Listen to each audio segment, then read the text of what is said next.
Jordanija, torej gre za državo na Bližnjem vzhodu, kar morda že veste, takole izgleda na zemljevidu. Na severu meji na Sirijo, na vzhodu na Irak in Saudsko Arabijo, tudi na jugu v bistvu še vedno Saudska Arabija, na zahodu pa Izrael, West Bank. In ja, takole izgleda naša Jordanija. Na tem območju so v bistvu ljudje živeli že pred 8000 let pred našim štetjem, no, tako da gre za zelo bogato območje, zgodovinsko, kulturno in pa tudi v bistvu naravno. No. Jordanija ni samo Petra, je tudi malo več od tega, no, kar upam, da vam bom pokazal v tej današnji predstavitvi. Ampak ja, danes ima Jordanija okoli 11 milijonov prebivalcev, s tem, da je zelo skoncentrirano število, zelo skoncentrirana poselitev na območju glavnega mesta, Aman se imenuje, okoli 4 milijone prebivalcev živi na širšem območju Amana. In ja, glavni jezik je arabščina, imajo svojo valuto, jordanski dinar, v bistvu kar močna valuta. In ja, mogoče še par besed o trenutni ali pa o nedavni situaciji na Bližnjem vzhodu. Torej, kot vsi vemo, sta bila Izrael pa Palestina v konfliktu, trenutno velja premirje, čeprav se ga krši z nekih strani. No, ampak jaz ne bom šel v to, jaz bi v bistvu rad dodal samo to, da Jordanija velja za varno državo v bistvu že desetletja. Od leta 2005, ko so imeli v bistvu zadnji incident, Jordanija velja za nekako najbolj varno državo Bližnjega vzhoda. No.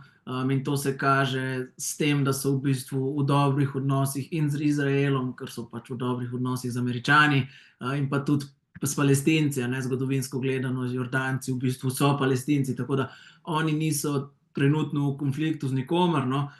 In jaz sem bil v Jordaniji v bistvu takoj po tem napadu 7. oktobra, mi smo šli pol za prvo novembrske počitnice, da je bilo to leta 2023. In v bistvu ni bilo občutiti nobene nevarnosti, bila je pa ta dobra stvar, da so vse te destinacije, ki so ponavadi precej polne, govorimo predvsem o Petri, Džerašu, kjer se pač ljudje skoncentrirajo, no, so bile bistveno bolj prazne in naša skupina se je iz Jordanije vrnila tudi februarja, nisem vodil jaz, je moj kolega vodil, in so tudi v bistvu potrdili to, da se zdaj počasi sicer začenja nazaj zaganja turizem, no, ampak so pa še daleč od tega vrhunca, ko smo ga mi mogoče bili navajeni po covidu pred 7. oktobrom. No, tako da zdaj je recimo en tak dober čas za obisk Jordanije, se pa Jordanija v splošnem obišče v spomladanskih in pa jesenskih mesecih, tudi čez zimo se da obiskati, recimo mi ponujamo novoletni program, v poletnih mesecih je pa bistveno prevročeno, tako da v bistvu v poletnih mesecih mi ne vodimo v Jordanijo. Da ne bom predolg, tule sem označil na zemljevidu, kako približno izgleda naša pot, ki jo naredimo v Jordaniji. Torej, v Jordaniji preživimo 8 dni, ponavadi je to sobota do sobota ali pa nedelja do nedelja, čisto odvisno od letov, no, ampak kot ste videli, začnemo tule gor pri Amanu, prvi dan si ogledamo Jeraš, potem nadaljujemo mimo grada Karak proti Vadi Rumu. Vadi Rum je ta puščava. Po Vadi Rumu sledi obisk Akabe, edino jordansko pristanišče ob Rdečem morju, pa v bistvu edini njihov stik z Rdečim morjem, vidite tukaj. Potem pa v zadnjem delu potovanja se v bistvu po drugi poti vračamo nazaj proti Amanu, mimo Mrtvega morja, in pa dokler ne prispemo do Amana, od kjer se vrnemo domov. Tole je jordanska zastava, mogoče bo marsikdo hitro ugotovil, da je izjemno podobna palestinski. Od palestinske je v bistvu loči samo tale bela zvezda, ki je palestinska dejansko nima. Tole smo pa že na južnem vhodu Jeraša, oziroma tudi Džeraša ga eni imenujejo, in sicer gre za najlepše ohranjeno rimsko mesto oziroma ostanke antičnega mesta izven območja Italije. Nekje okoli 1. stoletju pred našim štetjem so Rimljani prišli na to območje in ga v bistvu hitro začeli nadgrajevati v svojem stilu. in kmalu je postal del Dekapolisa. Se pravi, Dekapolis je bila serija 10 mest na vzhodni fronti takratnega vzhodnega rimskega imperija, ki so pač skrbela za obrambo. In po mojem mnenju, je to ena izmed najbolj podcenjenih destinacij oziroma lokacij v Jordaniji. No. Vsi samo Petra, Petra, Petra.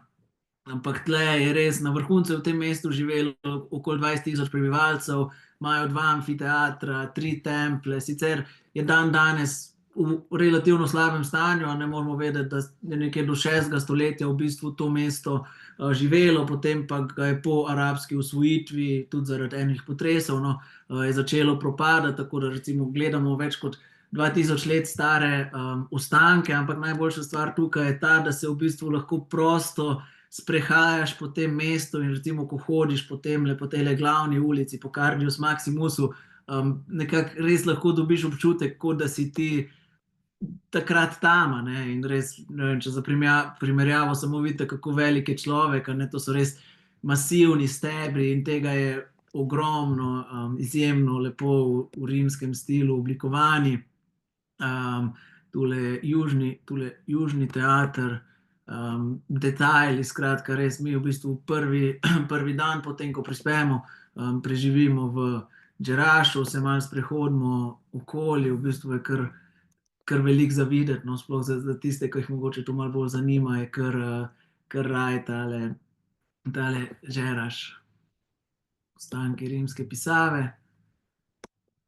Mozaiki, na tem območju so tudi tri cerkve iz nekje 6. stoletja našega štetja in zelo lepo imajo ohranjene mozaike in nič niso zaščiteni, kar tukaj lahko hodiš gor. Tako res je zanimiva izkušnja. No, tole pa še glavni, ta ovalni trg, kjer je potekalo trgovanje v preteklosti, in pa že prej obljubljeni južni teater, kjer so imeli, tule se vidi, v bistvu cel oder, različne predstave. In ja, no, potem se pa v bistvu po prvem delu tega prvega dne se iz Džeraša vrnemo nazaj v Aman, in tole je slika Herkulevega templja iz Citadele. Citadela je v bistvu stari del Amana, ki je dan danes zaprta, se pravi, ne živi se več tam, tukaj so pač ostanki, ampak je zaščitena in v bistvu kot arheološko najdišče, in v bistvu vse okolje pa takole poseljeno, res gosto poseljeno območje. No. Tule pa se že vidi ostanki rimskega amfiteatra v Amanu, ki je pa tudi sam po sebi v bistvu zelo, zelo fascinanten. No, tole je že slika iz teatra, oziroma tole je posnetek iz teatra, res v bistvu velik teater je bilo pa to območje Amana poseljeno že okoli leta 7250 pred našim štetjem, in sicer to dokazujejo arheološke najdbe. En tak zelo značilen kipec so našli na tem območju in v bistvu vejo, da je to že zelo, zelo staro območje. No, mi pa ne gledamo samo zgodovinskih stvari, ampak se malo podamo tudi med v bistvu lokalce, torej obiščemo njihovo glavno tržnico, kjer se res da dobiti vse. Vrvež je pravi arabski vrvež.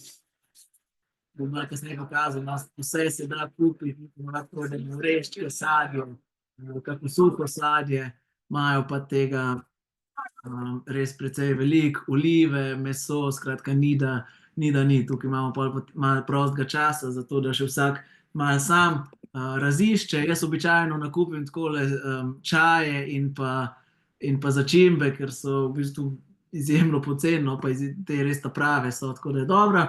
No, tole pa že v bistvu naša druga večerja v Amanu. Gre za njihovo značilno kofto. Kofta je v taki glineni posodi skuhana, v bistvu jaz sem imel piščanc, lahko je govedina, lahko je samo zelenjava, s papriko, začimbami, ki se potem je ali s kruhom ali sama, ampak moram reči, da v bistvu jordanska hrana je zelo dobra. No, zdaj seveda govorim iz svoje lastne izkušnje, pa za moj okus. Je kar nekaj riža, tako da če kdo nima riža rad, lahko ima malo problem, no, ampak načeloma pa zelo, zelo dobra kuhinja. Mi smo pa potem drugo noč prespali v Amanu in to je naš tretji dan, ko se začnemo odpravljati proti vadi Rumu. Ustavimo se na gradu Karak. Grad Karak je v bistvu zelo mogočen grad, ki pa ni najlepše več ohranjen, ampak v bistvu, kjer mi stojimo, je hrib, potem je pa dol 7 nadstropij, v bistvu utrdba zgrajena v goro, in imeli so jo v bistvu pred križarji, so se oni branili na tem območju okoli leta 1000 in recimo tole je fotografija iz kraljeve sobe, ta glavne sobe tega gradu, no, se pa da v bistvu ogledati samo nekaj teh sob, ne da se iti v vseh 7 nadstropij, zaradi varnosti so zaprta. Zdaj smo pa že prispeli v Vadi Musu, in sicer Vadi v arabščini pomeni dolina in Vadi Musa v prevodu pomeni Mojzesova dolina. Gre za to mesto, oziroma ja, lahko rečemo mesto, kdo bi rekel, mogoče tudi vas, no, ampak tukaj na robu Vadi Muse, tule na levem robu, se v bistvu začne naša Petra. Mi si prvi dan ogledamo Malo Petro. Mala Petra je zgolj en v bistvu vhod iz zadnje strani v ta pravo Petro, potem pa se okrepčamo zvečer takole še za eno njihovo tradicionalno jedjo, in sicer ta se imenuje mansaf. Mansaf je v bistvu riž z oreščki, kuhan v enem takem kefirju, oziroma enem takem približju kefirja z jagnjetino. Vemo, jagnjetina je pri njih zelo, oziroma jagnjetina je pač to meso, ki se je v praznikih in je res ena taka zanimiva jed, ko je treba probati. In pa seveda nabrati energijo za naslednji dan, ki v bistvu cel dan preživimo v Petri. Petra, verjetno ste že slišali, eno izmed 7 čudes sveta, in sicer so se okoli 4. stoletja pred našim štetjem na tem območju ustalili Nabatejci. Nabatejci so bili zelo napredno ljudstvo, ki se je ukvarjalo s trgovino, in oni so v bistvu prodajali oziroma preprodajali, trgovali z izdelki na svilni poti. Torej, svilna pot, vemo, da je šla iz območja današnje Kitajske proti Sredozemskemu morju, in na tej poti so se pač različni trgovci si prodajali te izdelke in Nabatejci so imeli pokrit ta del poti, in Petro so v bistvu glih zaradi svoje odmaknjene lokacije in pa zaščitene lokacije, ker je v bistvu zelo težko priti zraven, treba se je spustiti skozi tale kanjon, ki se imenuje Sik. Oni so izbrali to območje in ga v bistvu naredili svojo prestolnico. Je pa tukaj treba povedati, da v bistvu vse te zgradbe, ki jih mi tam vidimo, izklesane v skalo, da gre v bistvu vse za grobnice. Torej, oni tukaj niso živeli, to je bilo vse namenjeno za posmrtno življenje, in ta glavna, verjetno najbolj poznana Alcazeh, tudi najlepše ohranjena, no, to je ta, v katero gre Indiana Jones v tem filmu in prinese ven zaklad. Gre za okoli 60 metrov visoko strukturo, ki je, kot vidite, izklesana v skalo. Nabatejci so imeli to srečo, da gre za relativno mehko skalo, tako da je ni hud problem klesati, ampak še vseeno, ko stojite tu in vidite vse te detajle, se je težko izogniti vprašanju, kako so v bistvu oni to takrat s takšno natančnostjo izklesali v skalo. Petra je bila v bistvu zelo dolgo, relativno pozno odkrita. Odkril jo je šele leta 1812 Ludwig Burckhardt, švicarski raziskovalec, ki se je v bistvu naučil arabščine, prevzel muslimanstvo, islam kot svojo vero, in v bistvu se tako zbližal s beduini, ki so živeli na tem območju, da so ga oni dejansko potem pripeljali notri, ker predtem v bistvu zahodni svet sploh ni vedel, da to obstaja. Od zakladnice se odpravimo naprej. V bistvu mi kar ta 3. oziroma 4. dan cel dan preživimo v Petri. Na sliki vidite kraljeve grobnice. Res, v bistvu to celotno območje se ocenjuje, da je merilo okoli 60 kvadratnih kilometrov, tako da je v bistvu to, kar si mi ogledamo v tem našem enem dnevu, je samo ta najlepše ohranjen in najbolj veličasten del. Tule na desni fotografiji vidite, v bistvu so tudi Rimljani prišli na to območje in postavili svoj rimski tempelj, tako da se malo se meša v bistvu ostanki Rima in pa ostanki nabatejcev, ampak mi se odpravimo po temle njihovem Cardiusu Maximusu po 929 stopnicah do v bistvu druge najbolj znane in najlepše ohranjene zgradbe.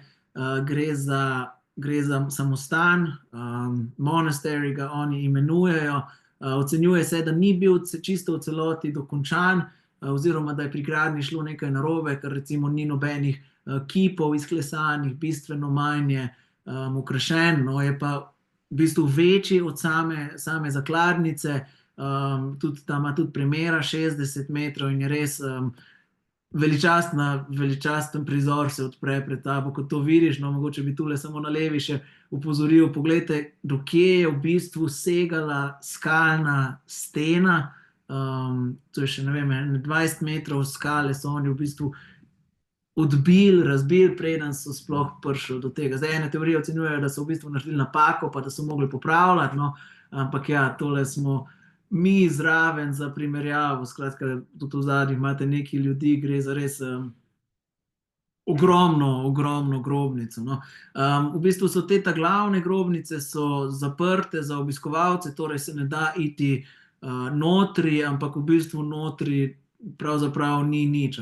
Skozi stoletja so v bistvu izropali vse te vredne stvari, ki so jih pokopali, s katerimi so pokopali svoje kralje, in ostale so samo še v bistvu zgradbe izklesane v skalo. Mi se pa potem oddaljimo od tega glavnega traila na poti nazaj, in sicer na pot, ki se imenuje visoka pot žrtvovanja.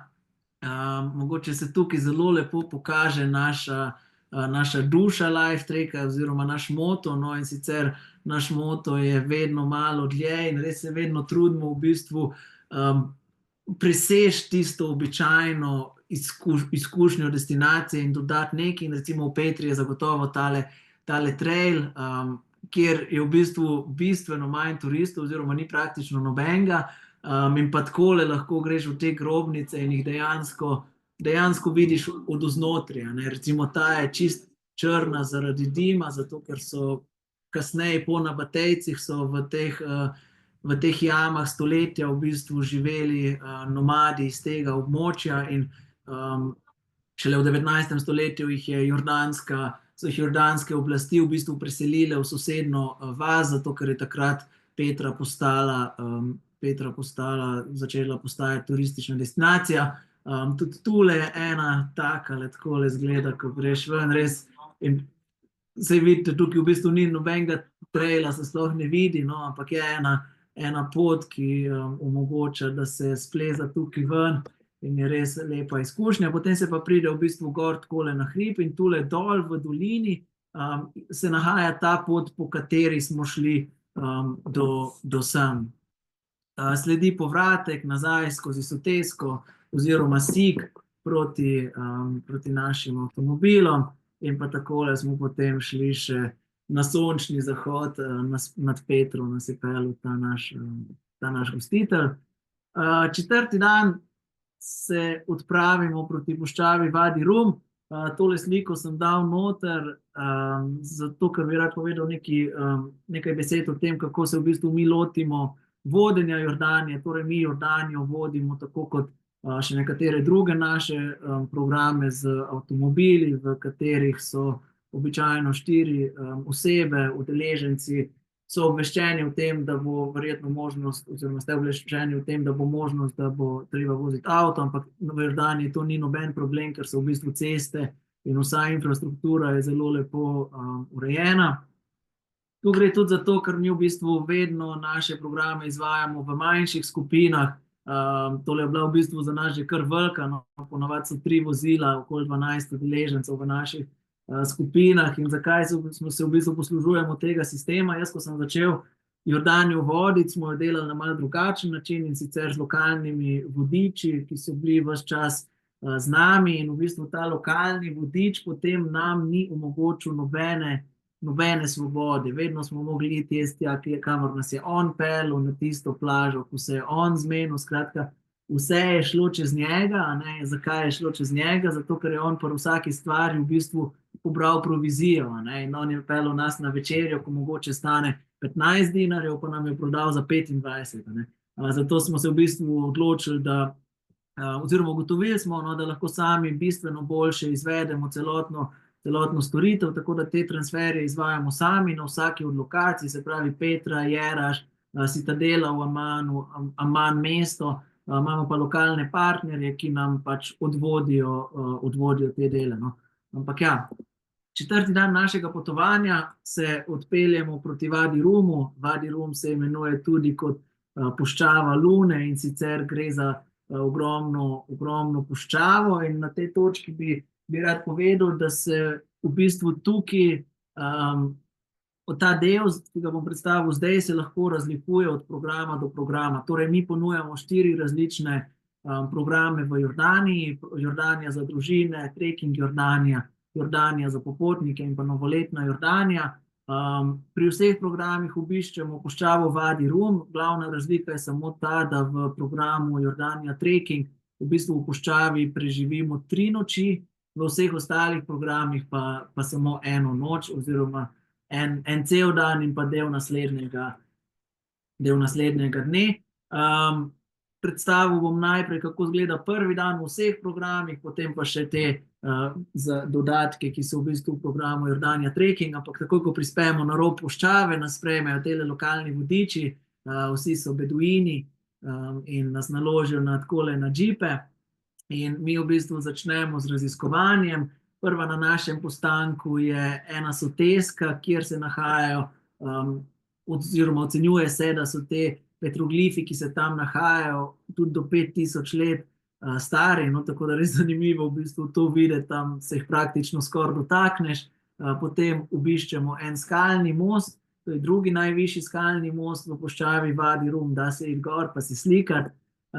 Tule nisem imel posnetka, ampak vidite enega otroka, ko nosi snežno desko gor. Tukaj se da probati malo bordati po pesku.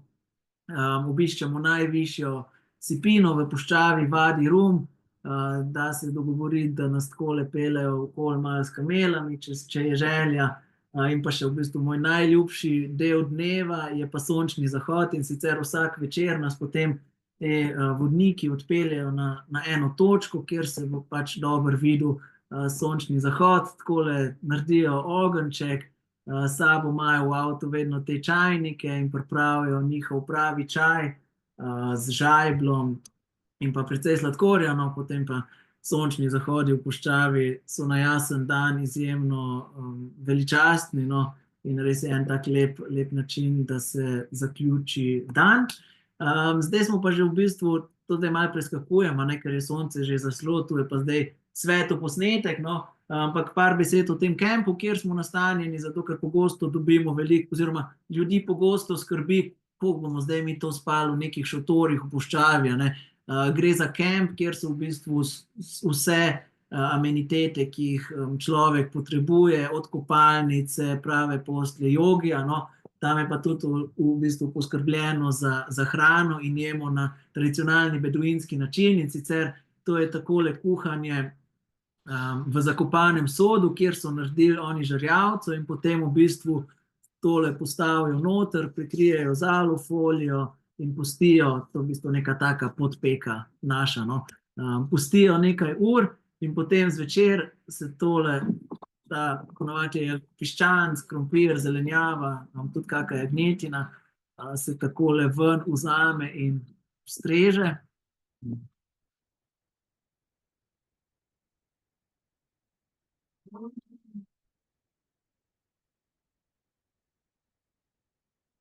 Potem pa v bistvu seveda na večeri ni samo to. Meni marsikdo reče, da se v bistvu v puščavi, kjer ljudi najbolj skrbi, kaj se bo jedlo, da se najbolj je, in oni res tam pripravijo.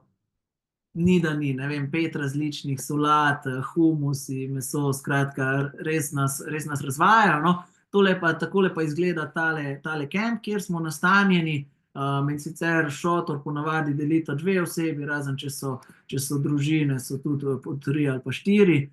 Tule so stranišča, elektrika je, Wi-Fi je, skratka, kar neki ugodja za puščavo. No.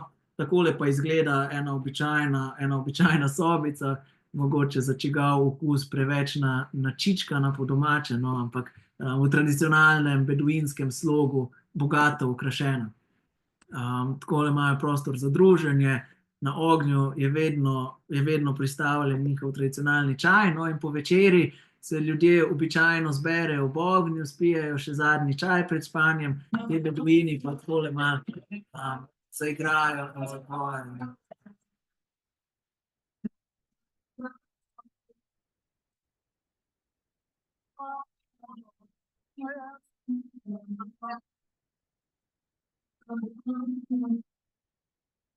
Torej, v naših programih, zdaj pri ostalih programih smo že zapustili Wadi Rum, oziroma na ta naslednji dan po prvi noči zapustimo Wadi Rum v programu.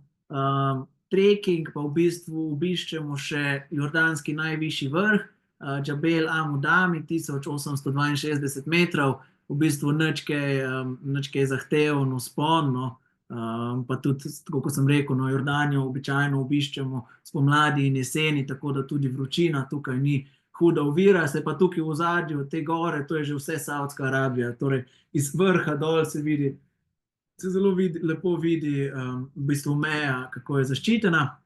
Podamo se tudi na Burdah Rock Bridge, to je tale najvišji skalni most, tule je malo za poplezati, ampak nič kaj težkega, no. Se pa res v bistvu puščava potem še malo bolj v detajle spozna, no, zato ker je res veliko območje, takole nam oni po pohodu kar na ognju pripravijo kosilo, tole smo mi po pohodu, popoldanski počitek, vsi malo izmučeni, no, in pa ja, seveda, sončnih zahodov ne manjka, vsak večer nas peljejo na neko točko, kjer si pogledamo sončni zahod, in pa čas, da zapustimo tudi v ostalih programih Wadi Rum in se odpravimo proti Akabi. Akaba se v bistvu nahaja na tromeji med Egiptom, Izraelom in pa Jordanijo, in velja za jordansko letoviško mesto ob Rdečem morju. Po mojem mnenju je Akaba čisto precenjena, no, zares ni kaj veliko za videti ali pa za početi tam, tudi nekih lepih plaž nimaš, ker je vse ograjeno in v bistvu privatno, da se plačati, ampak mi Slovenci, no, smo kar razvajeni z lepimi hrvaškimi plažami, tako da mene to ne zadovolji, no, ampak vseeno gremo mi takole na izlet z ladjico, tukaj imajo potopljeno eno letalo, se da malo snorklati. Tule zastava, ki pa, mogoče bo kdo opazil, nima bele zvezde, in kdo bi hitro sklepal, da je to palestinska zastava, pa bom hitro popravil, ni, to je zastava arabskega upora proti Otomanskemu imperiju, in sicer ravno na tem območju, na območju Akabe in Wadi Ruma, so med prvo svetovno vojno v bistvu potekali hudi boji med Otomanskim imperijem in pa arabskimi plemeni, združenimi pod vodstvom britanskih in francoskih sil, in tukaj je obeležena ta zmaga, no. Kar je v Akabi ena super stvar, je pa v bistvu hrana, ne. Gre za, kot vemo, pač ob morju, in takole v bistvu imajo eno ulico, kjer imajo takole prodajalne svežih rib, in potem ti izbereš, kaj bi imel, rakce, ribe, karkoli, počakaš pol urice, še to ne, oni ti v bistvu to, kar si ti izbral, pripravijo in prinesejo, in je res tako, mislim, lepo doživetje, no. Prespimo v Akabi in se v bistvu, tako kot je bilo na zemljevidu, odpravimo po levi strani, po zahodni strani se začnemo odpravljati nazaj proti Amanu. Ta dan naredimo na poti še en postanek v Wadi Numeiri, gre za še eno sotesko, no, mogoče bo kdo rekel, pa saj smo jih že veliko videli, ne. res smo jih, ampak ta je posebna zato, ker teče voda po njej in v toplejših mesecih se v bistvu mi takole odpravimo broditi po tej vodi in raziskovati to sotesko. In je res, človek ostane brez besed, no, ne vem, kaj naj sploh dodam tukaj, ampak ja, tukaj se malo skopamo, vidite, vsi veseli. In ja, eno tako lepo doživetje. Potem pa v bistvu še ena izmed skoraj glavnih naravnih znamenitosti Jordanije, in sicer Mrtvo morje. Mrtvo morje, samo ime pove, ima izjemno visoko slanost, 34-odstotna slanost je, tako da v Mrtvem morju ni nobenega življenja. Je pa zaradi slanosti v bistvu zelo gost in se da zelo ploven. Zelo plovno je, tako da se ne da potoniti, v bistvu kar lebdiš na vodi. Mi se skopamo tako kar na eni divji plaži, ki je dejansko steklena slana plaža. Vem, da na začetku, ko sem bil prvič, so nas dali se kopati kar tja na plažo od hotela, ko je bila v bistvu samo blatna. Tu se pa ti res sprehajaš po teh slanih kristalih, kar je kar zanimiv občutek. No, potem pa še takole res dejansko lebdiš v vodi, sploh ne moreš potoniti. No. Glave se sicer ne deva pod vodo, ker je za oči ta voda ni najboljša, no. Je pa za kožo in vse ostalo izjemno zdravilna, in v bistvu različni viri pričajo, da so že Rimljani poznali zdravilne lastnosti te vode. No. Tako da mogoče še nekaj besed. Mrtvo morje velja tudi za najnižjo kopensko točko na Zemlji, in sicer ima nadmorsko višino -430 metrov, se pravi 430 metrov pod morjem smo, oziroma pod Rdečim morjem, in ravno zaradi tega ima to območje čist svojo klimo in na tem območju praktično nikoli ne dežuje in vedno je okoli 25 stopinj sončno vreme. Res neverjetno. No. Je pa zanimivo, da v bistvu Mrtvo morje nima nobenega izliva in edini oziroma glavni priliv, glavni vodni vir, ki ga napaja, je reka Jordan. Reka Jordan se je v zadnjih desetletjih zaradi kmetijstva zelo močno izkorišča, no, in to je opaziti tudi pri gladini Mrtvega morja, ki zelo hitro, v bistvu še prehitro pada. K temu prispeva žal tudi industrija, in sicer imajo velike industrijske obrate, kjer izsušujejo morje in potem te minerale iz morja uporabljajo za različna gnojila. No, tako da nekatere ocene pravijo, da do leta 2050 Mrtvega morja sploh ne bo več, se pravi, se izjemno hitro zmanjšuje. No, nekatere ocene pravijo, da še prej. Tako da, če se hoče kdo kopati, je treba ne predolgo čakati. Mi pa pred samo vrnitvijo domov oziroma na ta zadnji dan obiščemo še goro Nebo. Gre za eno izmed redkih, v bistvu krščanskih postojank na naši poti, in sicer to je točka, kjer naj bi Bog Mojzesu prvič pokazal obljubljeno deželo. Na tem mestu naj bi Mojzes umrl in tukaj na tem območju tudi pokopan. Tule na levi vidimo, da je to spomenik Mojzesu. Je pa to območje izjemno bogato z mozaiki. Ogromni mozaiki so v bistvu v tej cerkvi zelo lepo ohranjeni. Tudi en najbolj znanih je v bistvu zemljevid Svete dežele iz 6. stoletja, ki je en izmed pomembnih fizičnih dokazov, ki pač pričajo o preteklosti na tem območju. Pogledamo, no. Potem pa nedaleč od gore Nebo je pa še arheološki park Madaba. Gre pa v bistvu za središče mozaikov v Jordaniji in širše. Že skozi tisočletja se tukaj delali največji mozaiki in mi si ogledamo ta arheološki park, kjer je res ohranjenih, vidite, to so tla cerkve iz mislim, 4. stoletja, vse je zelo ohranjeno. V bistvu se da tudi dol pa hoditi po teh mozaikih, kar neverjetno občutek. No, potem nam pa še pokažejo, seveda, kako dan danes izdelujejo mozaike na malo bolj modern način, no, ampak vseeno lepo videti. Še zadnji sončni zahod potem pa čisto odvisno od naših letov, ampak ponavadi zadnjo noč preživimo nekje blizu Amana, blizu Akabe, in se v bistvu naslednji dan potem z letalom odpravimo domov. Naslednji odhod v Jordanijo, 10. do 17. maj, v bistvu zbiramo prijave, ni še čist potrjen, no, bo pa kmalu, ne manjka več veliko, vam lahko povem. No, in v bistvu, če bi koga zanimali in če se bo kdo prijavil po tej predstavitvi, lahko ob svoji prijavi napišete, da ste se udeležili te potopisnih zgodb Jordanija, predstavitve, in v bistvu boste dobili popust 50 evrov na vašo končno ceno potovanja. Drugače pa, kot že rečeno, no, odpravljamo se v spomladanskih in pa jesenskih ter zimskih mesecih v Jordanijo, poleti je ne izvajamo, že ta junijska tura je kar vroča, no, tako da nekje maj, september sta odlično obdobja.